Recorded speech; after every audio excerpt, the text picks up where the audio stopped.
Hello friends, कैसे हो आप सब। मैं संचिता, अनकट संचिता की एक नई ब्लॉग के साथ फिर आ गई हूँ आप लोगों के सामने। गोभी लेके बैठी हूँ। आज बनेगी गोभी की सब्जी, फूल गोभी आलू की सब्जी।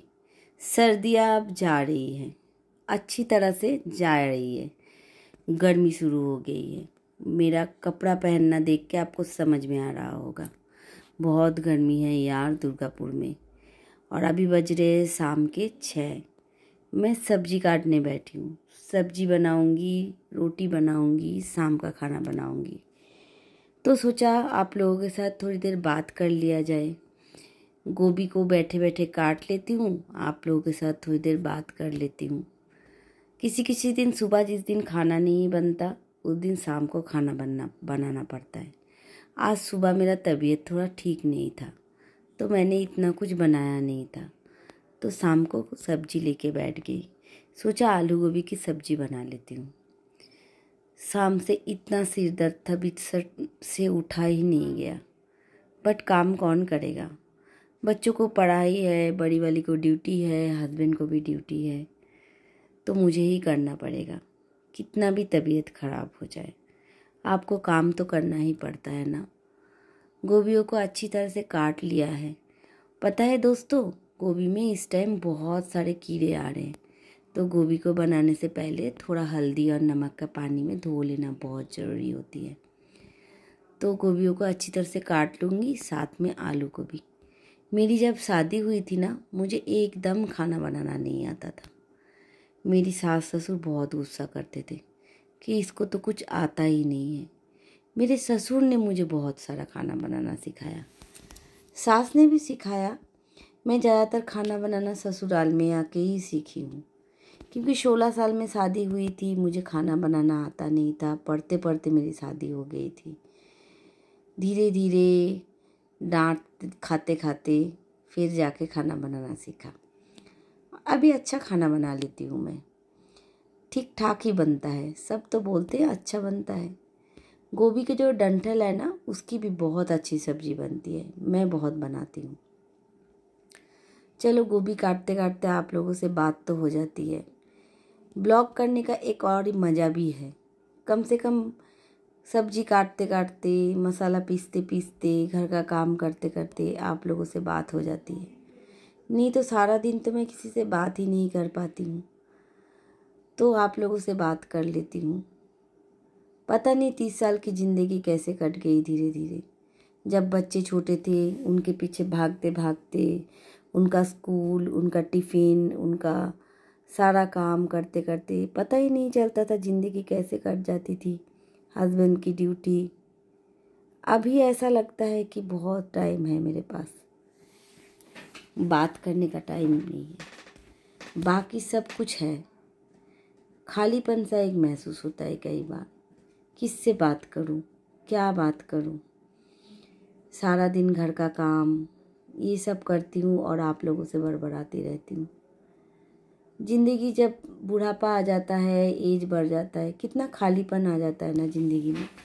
ऐसा लगता है आप सिर्फ अकेले ही चल रहे हो, आपके साथ कोई नहीं चल रहा है। पर ऐसा नहीं होता है। सबको अपनी ज़िंदगी देखनी है, सबको अपनी ज़िंदगी में बिजी होना है, पढ़ाई भी बच्चों को करनी है। जब छोटे होते हैं बस उनको खाना खिला के हम सुला देते हैं, बड़े होते ही उनको तो अपने काम पे जाना ही पड़ेगा ना। चलो, बात करते करते मैं आ गई हूँ किचन पे। कढ़ाई में डाल देते हैं तेल और गोभियों को तड़का लगा के बना देते हैं। एक बार की आपको कहानी सुनाऊँ। एक बार क्या हुआ, मैं आटा गूंदने लगी। तब मेरी ज़्यादा दिन शादी नहीं हुई थी, थोड़ा ही दिन हुआ था। और आटा गूंदते गूंदते मुझे ये अंदाज़ा नहीं था 6 लोगों की कितनी रोटी बनती है। मैंने आटे में इतना सारा पानी डाला, मैं क्या बताऊँ आपको। और फिर मैं रोने लग गई कि बहुत सारा आटा हो गया। तब तक मेरा रोना सुन के मेरे ससुर आए। भाई क्यों रो रहे हो, क्या हो गया। तो मैंने अपने ससुर को बोला, पता है पापा जी, ये थोड़ा सा ही मैंने आटा लिया था और ये आटा देखिए कितना ज़्यादा हो गया, क्योंकि मैं पानी डालती गई और आटा मिलाते गई। फिर मेरे ससुर ने बोला एक काम करो, इसमें से जितने हम लोगों को चाहिए उतनी रोटी का लोई बना लो, बाकी आटे का कुछ बंदोबस्त करते थे। सास क्योंकि डांटेगी, तो मैंने वही काम किया, सबकी आटे की लोई गिन ली और बाकी आटे को क्या किया, ससुर को बोला ठीक है बाबा आप एक काम कीजिए, इसको क्या करना है।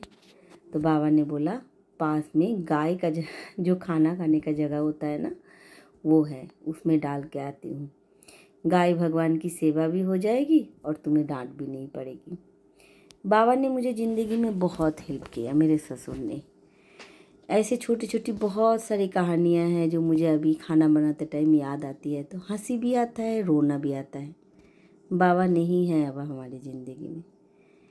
1-2 साल हो गए बाबा हमें छोड़ के चले गए, बट उन्होंने बहुत कुछ सिखाया था। पता है हमेशा बोलते थे रूबी सब्जी में नमक कम डाला करो, क्योंकि अगर नमक कम रहेगा तो ज़्यादा ज़रूरत पड़ने से हम मिला के खा लेंगे, पर ज़्यादा हो जाएगा तो खा नहीं पाएंगे। नमक डालते डालते वही बात याद आएगी। नमक हल्दी डाल दिया सब्जी में आप लोगों से बात करते करते, और मसाला भी डाल दिया।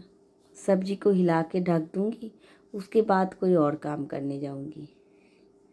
थक जाती हूँ यार, आजकल शरीर भी साथ नहीं देता, ऊपर से यूट्यूब का काम, क्या करूँ।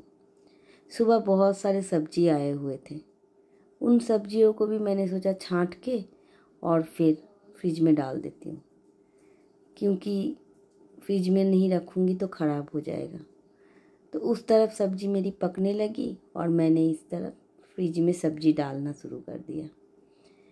कोई कोई बोलता है कि हमें बस दिन में काम रहता है, मुझे तो शाम में भी बहुत काम रहता है।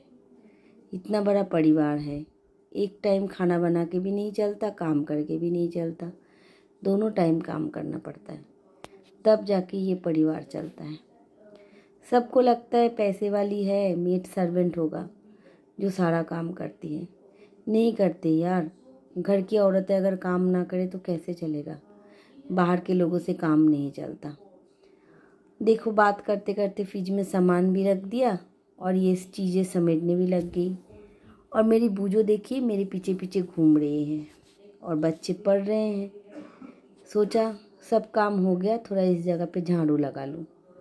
और राशन भी आए हुए थे, फिनाइल आए थे, तो इनको भी समेट के रख लिया, क्योंकि नहीं करेंगे तो फिर सुबह उठ के करना पड़ेगा। तो सोचा लगे हाथ तो झाड़ू लगा रही हूँ तो इनको भी समेट लेती हूँ। ज़िंदगी भी कचरे की तरह होता है ना, जितना आप समेट के रखो उतना समट जाती है, अगर बिखार दो तो बिखर जाती है। सच में क्या बनाया ना इंसान ने। मेरे घर में ना कल सत्यनारायण की पूजा है, तो ये बर्तन निकाले हैं मैंने, भगवान के बर्तन, इन लोगों को धो के रख दिया है, क्योंकि पूजा में ये इस्तेमाल होने वाले हैं।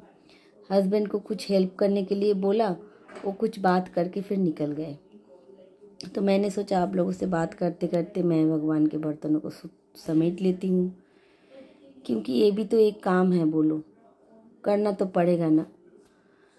सत्यनारायण का कथा बहुत दिन मैंने दिया नहीं था, ट्रॉफी ख़त्म होने के बाद से ऐसा लगने लगा नहीं सत्यनारायण का एक कथा दे देती हूँ, थोड़ा सा घर में हवन होगा तो घर में भी थोड़ी सी शांति होगी। और यहाँ आ गई हूँ मैं भगवान के बर्तनों को रखने के लिए। देख रहे हैं आप लोग, तब से आप लोगों को दिखा कि संचिता बैठी हुई है? नहीं बैठती हूँ, काम बहुत है। तो चलो आज के लिए वीडियो यहीं पर ख़त्म करती हूँ।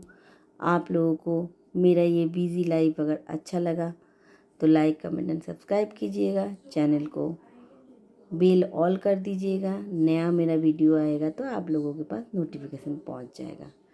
तो आज के लिए बाय।